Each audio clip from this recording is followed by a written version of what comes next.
Welcome back to Chronos plays Persona 4 Ultimax. Today I guess we'll go back to Yukari and see what's going on there.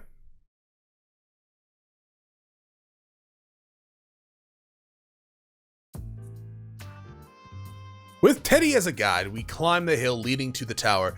I see what appears to be the front gates of a school, and there's a sign on the wall reading Yasogami High School.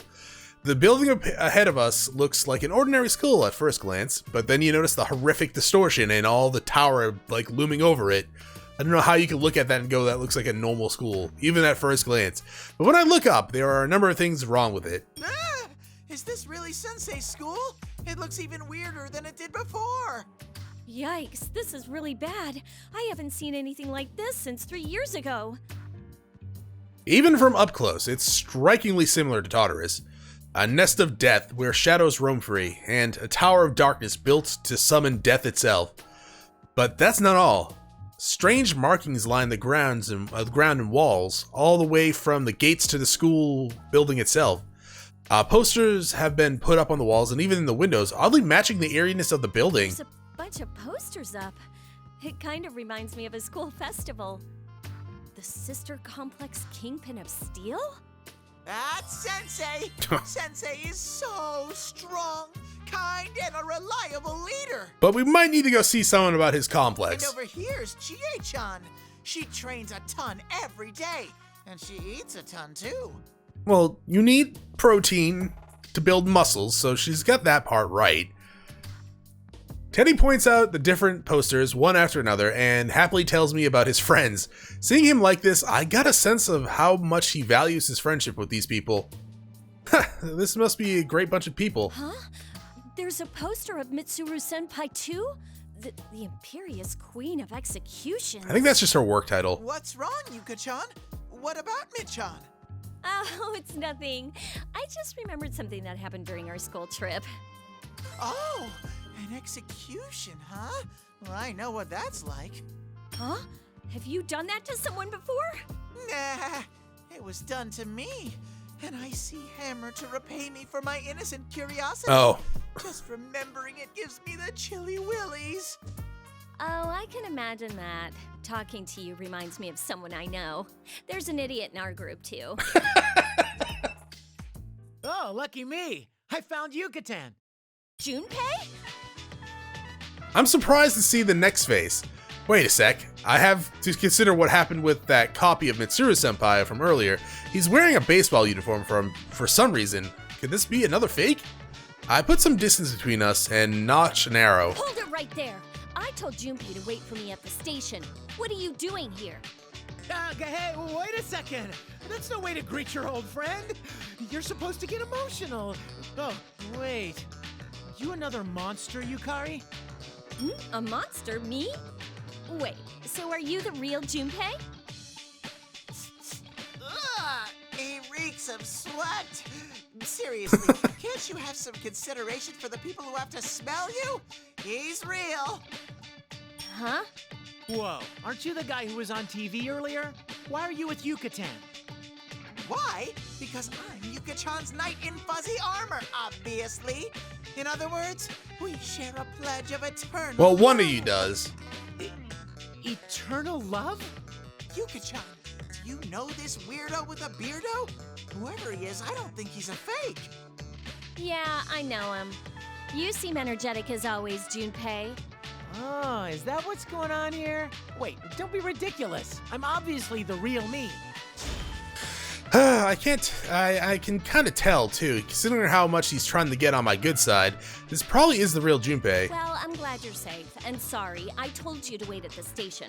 But then I heard that Mitsuru Senpai and the others are in danger. Nah, it's cool. I was kind of wandering around too. But wait, they've been captured? Seriously?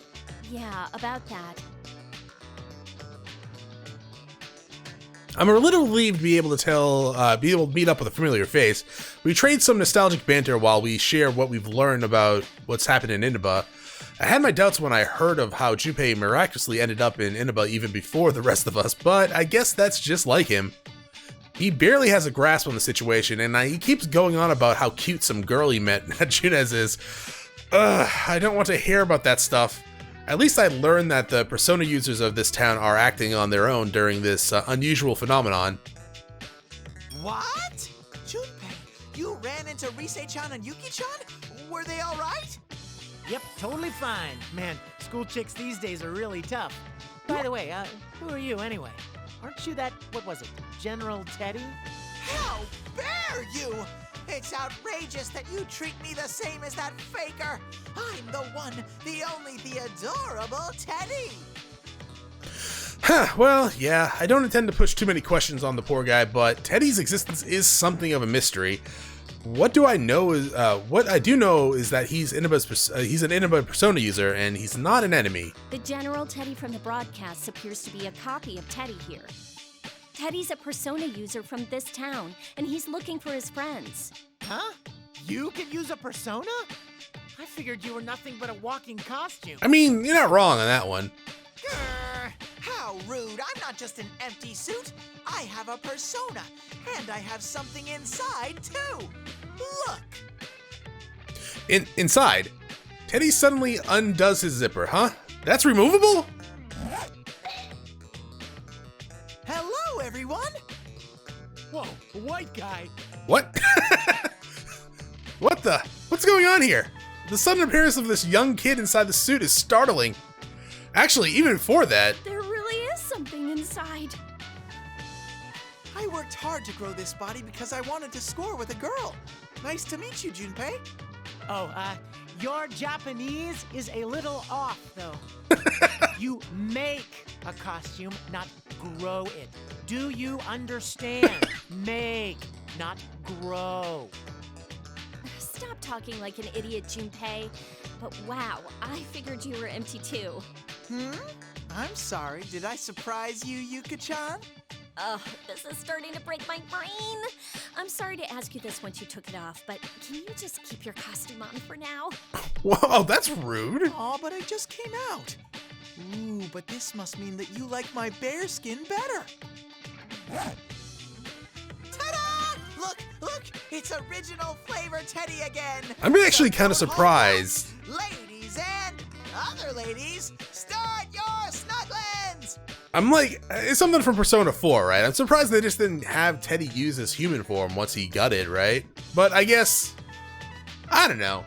Maybe he feels more comfortable in the suit when not, like, hanging out with people, I guess? I don't know. Like, in the real world, yeah, Teddy would use his human form rather than not, but, like, anytime we went to, like, the TV land, he would be Teddy, well, in his Teddy suit. And occasionally in the human world, he'd do Teddy suit as well. Oh, come on, guys, enough playing around. Let's go. We have to hurry and find the others. Huh? Oh, right. Go, go, go! Just when we're about to go inside, Teddy suddenly stops and stands up straight. Could his keen nose really work when he's wearing that costume? Oh wait, if anything, the costume is his real nose, isn't it? Huh? But I'm already picking up on someone. The rest are shadows. Yeah, I'm not even going to question his sneezing anymore, either. Is this someone he mentioned related to Mitsuba Senpai or Akihiko Senpai or the others? Teddy runs off, still sneezing. We take a side path to make a detour around the school building and see a gymnasium up ahead. The entrance door is covered by a poster of a boy labeled the Beefcake Emperor. That name, it's Kanji Tatsumi, isn't it? Oh, this is Kanji. He loves manly battles and is really good at grabbing people and stabbing things. Fair enough. This poster is giving me bad vibes. I don't want to charge in without a plan and run into this guy. Let's look for another way in, maybe. Don't be stupid. Someone's here, right? Come on, we're going in. So this is where Fuka was, right? In the Persona 4 storyline. I make Junpei open the door despite his protesting. The central area inside the gym is open, though chairs are stacked high all around, reaching almost to the ceiling. A blonde, well-built young man is standing in the open space, clearly waiting for us. There's no mistaking him. This is Kanji Tatsumi, whose face is on the poster we just saw. Finally, you showed up! Hello, boys! I've been waiting forever. God damn it. For you. Especially you, slugger. Just to be clear, you don't know this guy, right? No! He's got no business calling me out like a designated hitter. Oh. I think he more wants you to be a pitcher. Hey, Teddy. That's your friend, right? Why don't you snip him and see if he's one of those fakes? I don't have to. That's definitely a fake. If Kanji really liked you, he'd be stuttering and baking you treats instead of talking like that. That's very true. Well, I've got a treat for you. It's in my fists. Oh, okay. I can't wait to show it to you. Bring on the ring! I'm liking the music, though. Kanji-kun hollers loudly, and 4 pillars descend, surrounding us. Well, I knew this was coming. This is obviously a fake. In order to find that someone Teddy was talking about, we'll have to fight our way past this. All right, you guys go in there and fight him. I'll cheer you on from over here. Don't be a wuss. You're fighting too. Let's deal with this quickly. You're not going to beat me down that easily. Here we go, damn it! Let's see. We haven't played as Teddy in a while, so let's play as Teddy. Bring out the original Slapshot. Though I guess we could have played a little dirty with Yukari, right?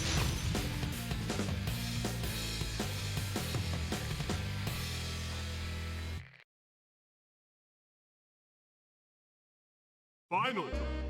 Oh god. You have to... Why is this fake shadow? Like, it's not even the real shadow. Like, if this was his real shadow, I'd understand a little bit more, because that's how his shadow acted. But this is a fake shadow that's meant to, like, act like Kanji. Kanji doesn't act like this. Okay, he does do the whole soft thing, right? I really don't like fighting Kanji.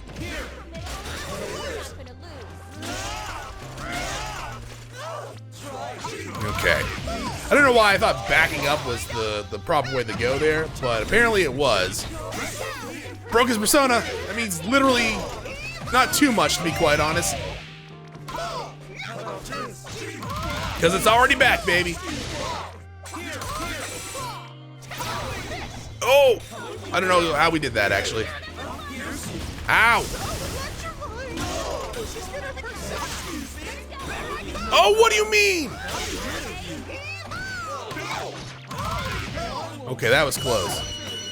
How the hell did you avoid my other guy? Congratulations!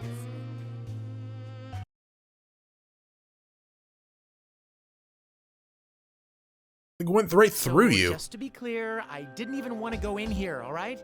So this is all on you guys.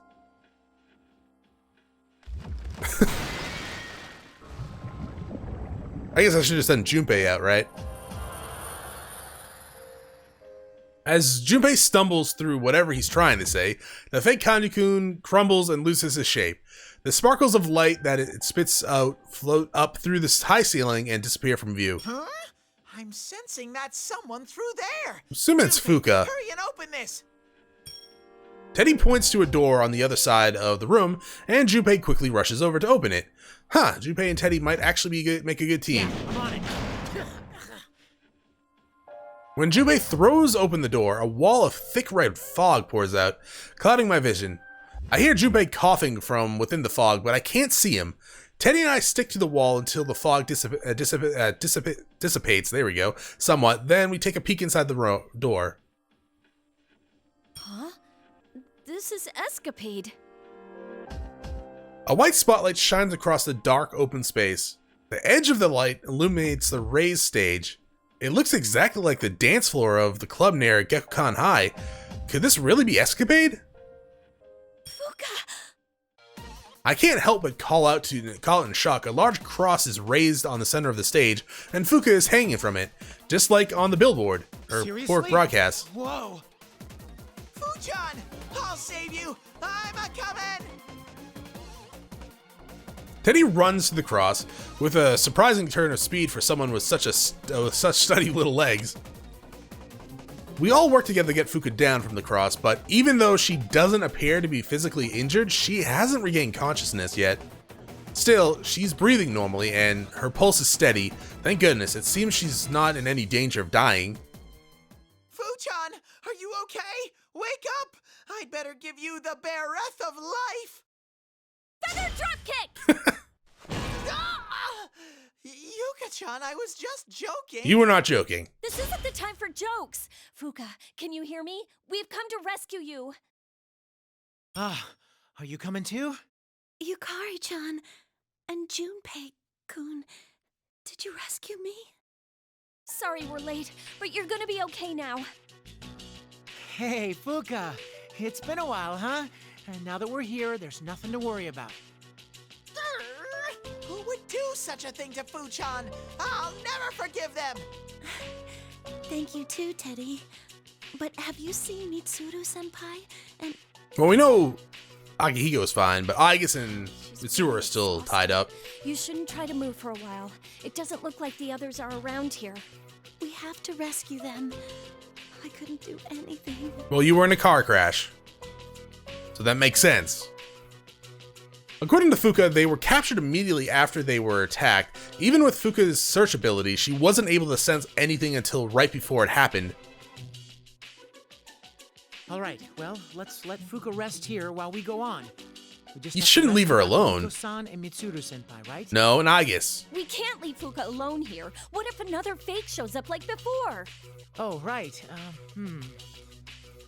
If we leave her here alone and another fake person shows up, her life would be in danger for sure. Still, we can't make her walk around with us when she's so exhausted. Alrighty, I'm volunteering to stay behind. You will? Leave it to me. I can use a persona, and I'm the best at escorting ladies. Debatable. Well, if you're that confident, maybe we should leave this to him. I'm counting on you, Sir Teddy. Be her knight. Junpei pats Teddy on the back. Teddy smiles proudly and gives us a thumbs up. Those two are starting to act like they've been partners for years. Teddy, are Yukun and the others here too? Huh. From what Junpei told us, Rise-chan and Yuki-chan left Junes to look for Kanji and Nao-chan. But if they notice what's happened to the school, I'm sure they'll end up here. I'm assuming Yu's probably already inside, I right? see. If Rise-chan's with them, then there's no need to worry. Yukari-chan, Junpei-kun, please go on ahead and save the others. I'll remain here with Teddy. I'll contact you all with my persona once I've recovered a little. Please, just give me a little time. I raise an eyebrow, but Fuka smiles and tells us that she'll be okay. I read that Teddy fought through the entire case in Inaba. Not the entire, well, like fight, he didn't fight until we got Rise, but he was with us through the entire case of Inaba, too, so I guess they'll be alright. We leave Fuka in Teddy's care and leave the gym, finally making our way to the school building.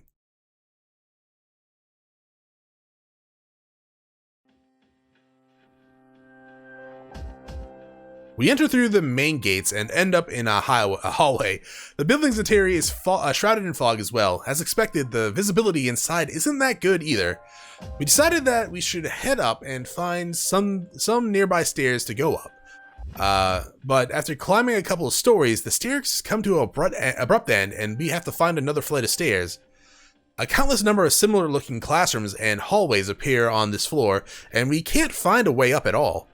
The endless hallway is dark, and I hate to say it, but this reminds me of a haunted mansion. Hey, Junpei, stop going so far ahead. It's bad enough that I can't really see that far.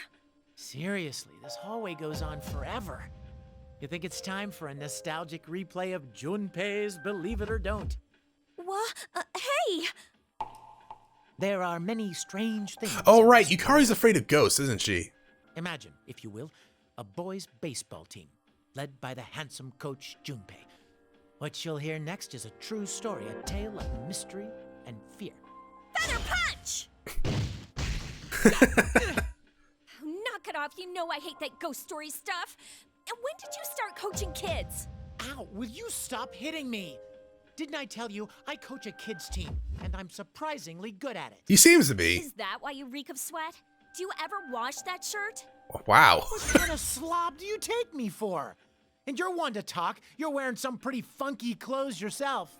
I have a reason for this, jeez. He has a reason for that too. We continue talking back and forth about this for a while as we proceed, trying to distract ourselves from the creepy atmosphere. Eventually, the hallway ends with a very heavy-looking metal door. Above the door is a sign reading announcement room. Dead end, huh? Well, I guess we better go on in through here.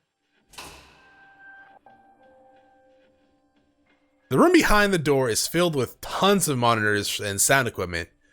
This professional-grade equipment isn't what you expect to find in an ordinary high school announcement room. This looks more like a studio on real TV stations. This is creepy. You think? But maybe this is where General Teddy is making his broadcasts from.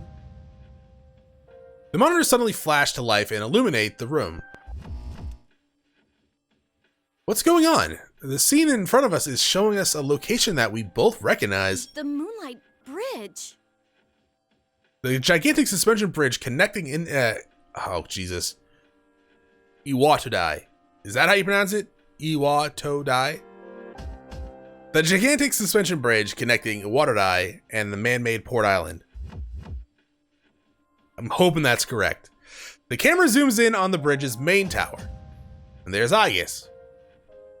Another cross identical to the one Fuka had been bound to on the screen. A figure in white is held on it, with her head drooping down. Yucatan, is that? Aegis, we have to save her. But how? Are we gonna head all the way back to Iwatodai? Iwatodai. I think that's what I said, right? There's no reason to worry about things like that. Hi, Akihiko. After all, this place is your final destination. While our eyes are glued to Aegis's on the monitor, a familiar voice suddenly comes up from behind us. We turn to see a person standing there with a red cape. Akihiko-senpai. No, that can't be right. Even I've started catching on to this. He shakes his fist as if to taunt us and wears an irritating smirk on his face. This is most likely another fake. Doesn't it bring back memories? You fought those artificial persona users on that bridge. It was a conflict of burning passion. There was one simple rule. Power decides all. Now, try and fulfill my innermost desire. Bring on the I mean, if you want that, you should go see Shadow Kanji. As he shouts out, the red pillars appear again. We're up against a fake version of Akihiko-senpai this time. Huh. Well, this is gonna be awkward. Hey, Yucatan, I know this is a fake Akihiko-san, but isn't that the kind of thing he's normally ranting about? Maybe, but this isn't the time to talk about stuff like that. We can't lose no matter who we're up against. Oh, are you on fire, Yucatan? All right, I'm getting pumped too. Let's go for a grand slam. Let's play as Yukari. I feel like she's easier, and I can cheat my way through a battle if need be.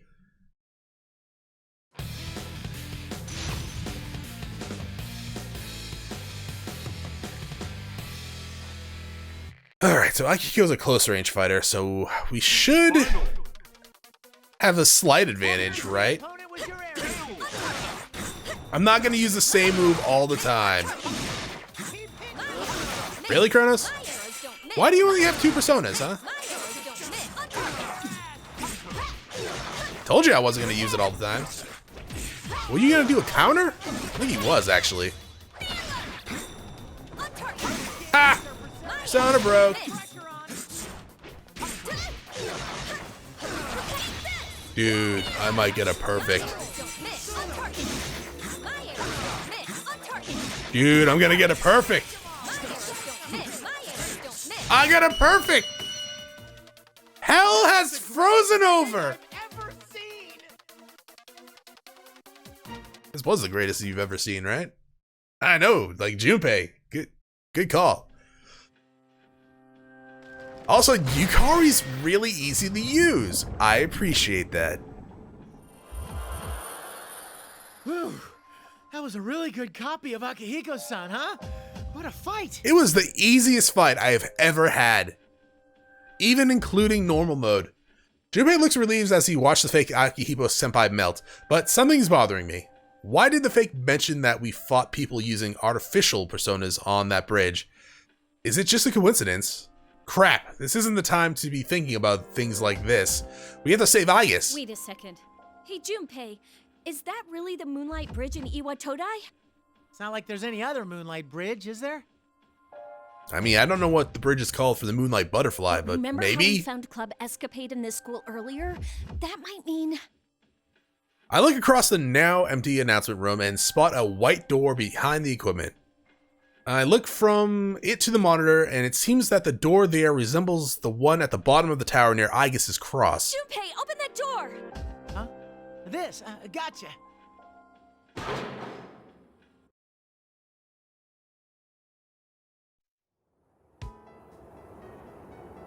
Bingo! It's just as I thought. Somehow the school is connected to the Moonlight Bridge. The wind is blowing normally, and I see the lights of the city in the distance, making it seem like we really are outside. But considering how absurd this entire situation with this Tartarus wannabe is, this is probably another crazy place created by the enemy. That aside, we're supposed to be in Nineveh, but we keep running into places that we have connections to ourselves. Even if they're all artificial connections, constructions, there must be some reason why such a complicated trick is being pulled on us. I'll save you, Aegis. Yuka-tan, do me a favor and catch her. Dude, isn't Aegis like a few hundred pounds? Oh, you mean with your persona? Yeah, that makes way more sense. I was gonna say, because Yukari, while I'm sure she's fit and strong, she's probably gonna like get crushed by Aegis. Junpei uses persona to destroy the cross at the top of the bridge's main tower. I summon my own persona to catch Aegis as she falls and place her gently on the ground. It was a bit rough, but I think it went well. Aegis, are you okay? Junpei-san and Yukari-san, where am I? Because Aegis has regained consciousness, we listen to her account of what happened. Then we tell her our side of the story and what we've been through. Aegis doesn't seem as worn out as Fuka, but she's definitely exhausted too. Her expression is dark as she speaks with us, most likely because she feels guilty over being caught. Just like Fuka though, it seems that she has no memories of what happened after the car fell from the road. I'm sorry. If I'd been better prepared, I would have been able to keep everyone safe. I mean, you were in a car that went off a cliff. No, you wouldn't have. Come on, it's okay. We still need to hurry and rescue everyone else, though. And while you're built like a tank, and that's kind of a play on words because they refer to her as a tank when we first introduced her. She is a humanoid, right? She's not invulnerable. Has a lot of defense and a lot of HP, sure, but like getting thrown in a car off a cliff is gonna hurt. I'm surprised the others aren't actually grievously wounded. Considering the situation, it would appear we were used as bait to lure you all here. Yeah. I immediately lost consciousness after falling off the cliff. I do remember something. Also, probably magic was involved, right? What's that? I sensed that someone was close by. That must have been the person who's behind this entire case. The culprit! Aegis, did you see what he looked like? He's a ginger. No, Yukari-san. But I did sense something odd about that person. I'm sure that it was a resonance of a plume of dusk. Huh? What? What's a plume of dusk thing again? Simply put, a plume of dusk is what can grant a heart to machines such as myself. Does that mean the culprit has a plume of dusk with him? Oh, right. Machines don't work in the dark hour, so you have to stick these plumes of dust in them, right? Then is the perpetrator using a motorcycle or something like Mitsuno Senpai's? No, that was not the reaction of a plume of dusk. And the wind is really loud here. Electronic device. It was obviously the wavelength of a heart like mine. So, what does that mean? Is the kidnapper a robot like you, I guess? That is what I cannot figure out. The reading itself was definitely that of a human, after all. I'm starting to get confused. What's going on That's here? not new. I don't get it. A plume of dusk? What's the culprit's objective here? Who is he anyways? We've come this far with our drive to rescue our companions, but it could be that we haven't really made any progress at all. I feel anxiety creep into my mind, and I give myself a light slap to fire myself back up. According to the material from Kikuno-san, there's a high possibility that someone related to Ergo research is involved here. It's got to the point that it was hypothesized that Shuji Ikutsuki himself might be the culprit, and we did see someone resembling him. If we don't keep our spirits high, we'll never find the answers we're looking for. I slap myself across the face in order to keep myself focused. Thinking about it now won't do us any good. Let's make sure everyone's rescued before we discuss it anymore. Don't worry, there's no way we can lose against most enemies as long as we stay together. Most enemies. Yukari-san, thank you. It's a very realistic comment. Correct. All right, let's go then. But which way? As usual, Junpei mumbles like an idiot and we sigh. Just after that, a familiar sensation runs through us, and Fuka's voice echoes through our minds. This feeling, it's how Fuka communicates with us, using her persona. You hear me? Yukari-chan, Junpei-kun, can you hear me? Fuka, are you okay now? Yukari-chan, thank goodness. Teddy is helping me to strengthen my search ability. I had a vague idea of where you're all located, but I didn't have the strength to communicate with you on my own. When Teddy sneezes, it cuts through my head like a knife. Hey, are there any volume controls? My inner ears are ringing. Fu-chan, my nose is at its limit. Huh? Oh, I'm sorry. I'm gonna keep this short. I sense Labris near you, Yukari-chan. I think Yukun and his friends are with her too. But I sense something large there too. It's possible that they're in combat. My sister is here? Where is she? Directly ahead of where you are. You should be able to reach them in no time. Directly ahead. I look to the other end of the Moonlight Bridge and see another door there. That might lead us back into the school building. We'll head there immediately as well. Please be... Disgusting. The communication cuts off. Our heads are still ringing from Teddy's nasal explosiveness, but now's not the time to be bothered by such things. The door on the other side. That must be it. Okay, let's go. Will you be all right, Aegis? My systems are not all at standard parameters, but they are steadily recovering. Oh, Aegis looks so happy. We nod to one another and begin running across the Moonlight Bridge. Because of the... Also, Junpei, you run like an idiot. Because of the handrails and bridge girders are twisted oddly, the roadway is wavy as well, making it hard to make progress on. The fog is thinner out here than inside the building, and the green light of the moon casts our shadows on the ground. This kind of brings back a lot of memories, doesn't it? Kind of like reliving a page from our youth, isn't it? Don't be ridiculous. There's no way it would all fit on a single page. I agree. This place is deeply important to me. It's also where everything started. I cannot let my feelings from that time go to waste. That is why we cannot yield, no matter what. What we want to protect and being unable to yield. Memories of similar feelings come flooding back to me. We all made choices back then and took control over the time we have now.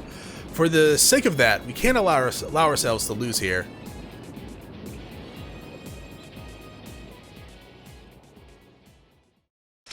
To be continued. That was a pretty long one, too.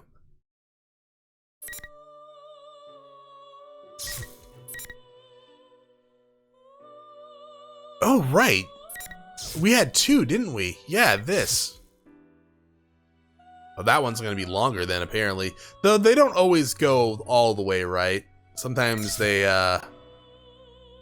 stop, but I'm assuming this one's going to go all the way. Alright, that's going to be it for this episode. Thank you for watching. If you enjoyed the episode, press like below. If you're not subscribed yet, want to get my video section, check out some of the content, see if it's to your liking.